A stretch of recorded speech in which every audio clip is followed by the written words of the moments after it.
kulanti wacan daawadayaal ku soo dhawaada qodobada wararka warbaahinta isha wararka idin heesa kuwooda ugu door karoon madaxweynaha Puntland Saciid Cabdullaahi Dani oo hadal hanjabaad u jeediyay madaxda ugu sareysa dawladda federaalka ee Soomaaliya loolankii ugu adkaa oo siyaasadeed oo dhexmaraya damul jadiid iyo nabad iyo dholol ahlu sunna oo markaa la ka guuleysatay xaaf iyo madaxweyne farmaajo oo qodobo xasaasi ah hordhigay madaxweyne xaaf beesha Xaaji Saleebaan oo ka hor timid go'aankii dawladda federaalka ee Soomaaliya oo ahaa doorasho ay ka dhacdo Dhuusamareeb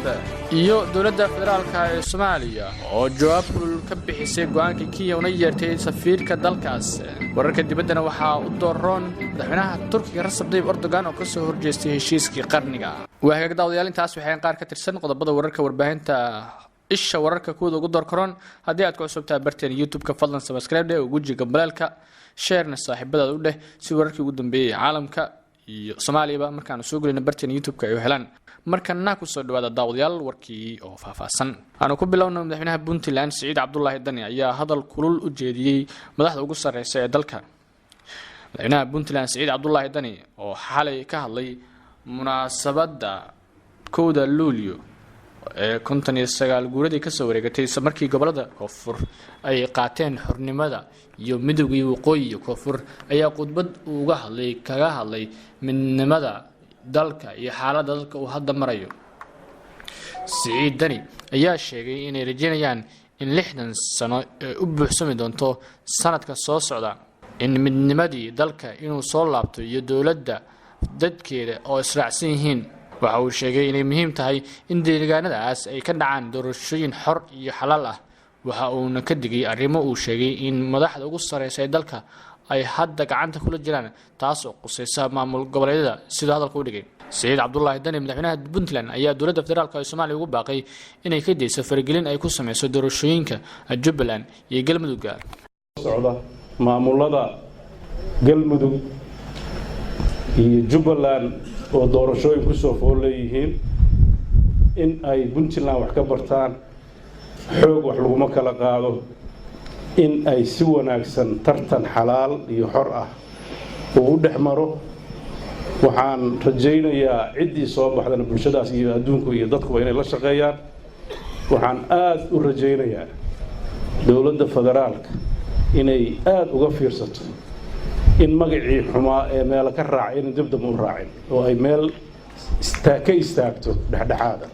kuwii istaageera oo toosay inuu Ilaahay naga dhigo waxaan aad u rajoweynahay in dadka Soomaaliyeed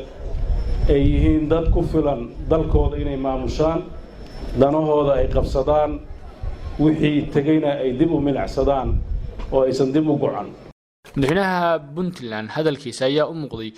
mid si dadban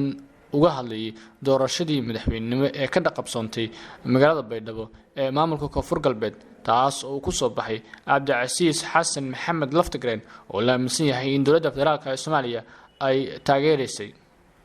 dawladda Soomaaliya ayaa dhowr jeer oo hore lagu eedeeyay inay faragelin ku hayso maamulada Jubbaland iyo Galmudug oo ay dhawaan doorashooyin ka dhacayaan dawladda Soomaaliya ayaa si kulul uga hadashay go'aankii Kenya waxa ayna u yeertay safiirka dalkaas dawladda federaalka ee Soomaaliya ayaa si degdeg ah u yeertay safiirka Kenya ee Muqdisho Lucas Tombo Soomaaliya ayaa danjiro Tombo ku wareejisay qoraal cabasho ah oo ay kaga dacwoonayso Soomaaliya warka lagu daabacay bogga wasaaradda arrimaha dibadda Kenya 27 bishan xogayaha xog joogtada wasaaradda arrimaha dibadda Kenya Majeria oo kulan la yeeshay wasiirka arrimaha dibadda Somaliland Yaasiin Xaaji ayaa qoraal barta Twitter-ka wasaaradda arrimaha dibadda lagu sheegay in Kenya iyo Somaliland ka wada shaqeynayaan iskaashiga labada dal hadalkaas ayaa loo arkay inuu yahay culays siyaasadeed oo ay dawladda Kenya saarayso Soomaaliya qoraalka cabashada ayaa lagu sheegay in hadalkaas uu tixgelinayaan inay halis ku tahay madax banaanida midnimada dhuleed iyo sharafka Soomaaliya isla markaana ay Soomaaliya u taagan tahay daris wanaag ixtiraam labada dhinac iyo in iskaashi dhow lala yeelato dariskeeda ayna sidaas si la mid ah ka rajeynayso dawladda Kenya ayaa dhaleeceyn badan kala kulantay baraha bulshada kadib markii ay adeegsatay weedha labada dal waxaana ku xigtay warqadda maanta ay soo saartay dawladda Soomaaliya cabashadan ayaa ku soo adeeysay xilli uu weli mugdi ku jiro xiriirka diblomaasiyadeed ee Kenya iyo Soomaaliya kadib markii Kenya ka xumaatay dacwadii ay Soomaaliya u gudbisay ICJ ee ku aadneed muranka ay Kenya gelisay badda Soomaaliya. Xog ayaa sheegaysa Farmaajo in uu qodobo xasaasi hordhigay Xaaf.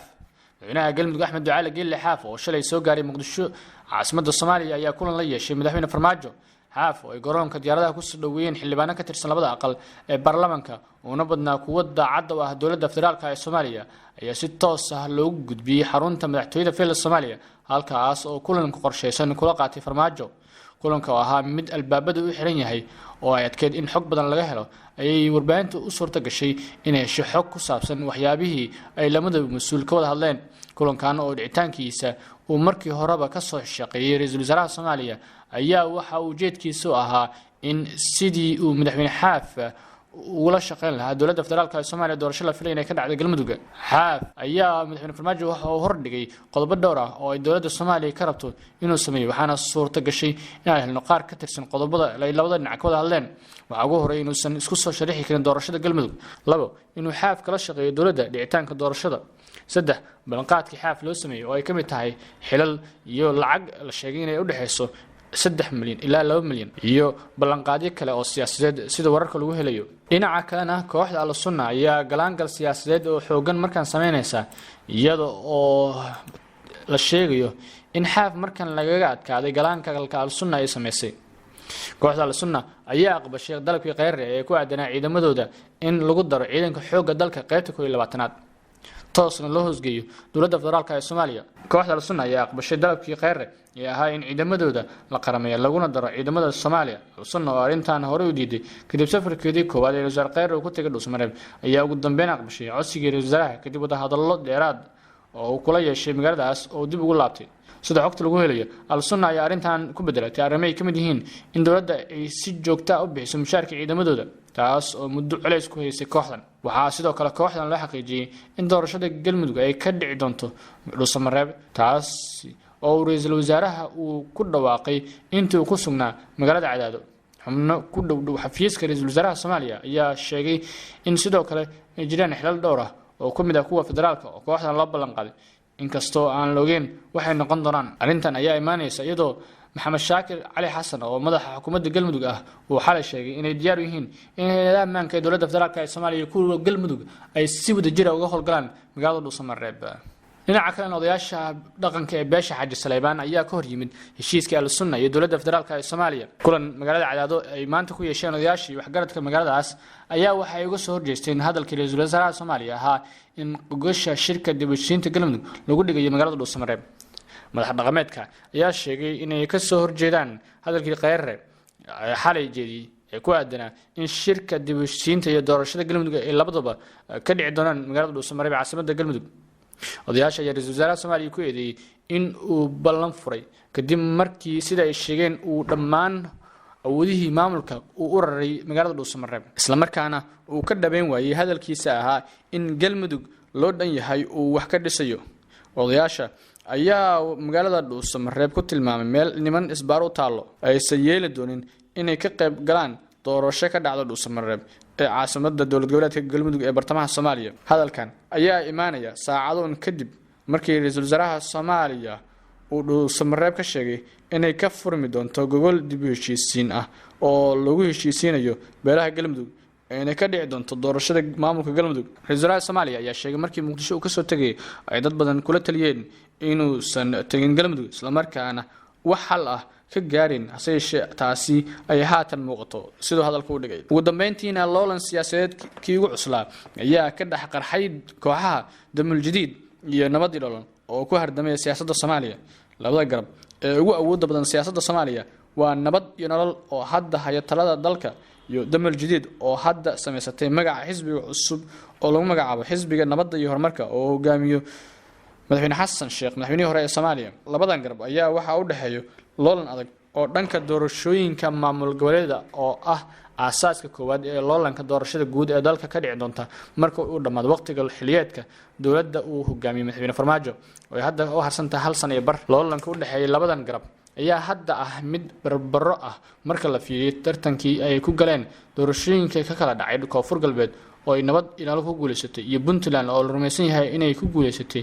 Damul Jadiid oo hadda weji cusub oo siyaasadda Soomaaliya uu ku soo gali doono maadaama dani uu damjiid ka tirsanaa loolanka ugu adag ayaa waxa uu labada dhinac ku dhex maraya doorashada la filayo inay dhawaan ka dhacdo deegaanada galmudug halkaas oo maalmihii dambe booqasho ku joogo ra'iisul Soomaaliya dowladda federaalka ee Soomaaliya ayaa dadaalkeeda ugu badan ku bixinayso sidii uu galmudug ugu guuleysan lahaa shakhsi ay iyada wadato si ay iyada u soo xusho xildhibaanada federaalka ka soo galay maamulkaas maadaama xubno mucaaradka dowladda intooda badan ay baarlamaanka ka soo galaan maamulkaas halka xisbigu hogaamiye Xasan Sheekh ay culays weyn dareemayaan maadaama nabad in nolol laga yaabo inay halkaas kaga guuleysato waxayna wadaan dadaalkooda ugu dambeeya oo ay ku doonayaan inaysan galmudug gacanta u gelin nabad in nolol taas oo sababi karta inaysan saameyn ku yeelan doorashada dalka dhici doonto xasan cali khayre ayaa socdaal dheer ku soo maray deegaanada galmudug sida Dhuusamareeb Gurceel Cabudwaaq Xeraale iyo Cadaado wuxuuna ujeedka ugu weyn yahay sidii ay dowladda Soomaaliya ugu hirgelin lahayd qorshaha ay la damacsan tahay galmudug oo ah inay gacanta ku dhigto maamul ahaan iyo soo xulista xildhibaanada federaalka marka la gaaro waqtiga doorashada xildhibaano ka tirsan kooxda damjiid ayaa dhankooda wada xooggan waxayna Cadaado kala kulmayaan odayaal dhaqameedyada iyaga oo kala hadlay inaan gacanta loo gelin galmudug dowladda federaalka isla markaana ay doorashada noqoto mid aan mugdi ku jirin galmudug ayaa noqon doonta meesha ugu badan oo uu ka dhici doono loolanka ugu dhaxeeya damjiid nabad nolol maadaama xildhibaanada saameynta leh ay halkaas ku soo jeedaan marka la fiiriyo doorashada ka dhici doonta Jubbaland waqtigan la joogo wax saameyn ah kuma laha nabad nolol waxaana xiriir ahaan Axmed Madoobe kaga dhow damjiid waxaana macquul ah inuu labadan dhinac dhex maro wada shaqeyn ku aadan in dowladda Soomaaliya loo diido inay Jubbaland ka soo saarto xildhibaano daacad ah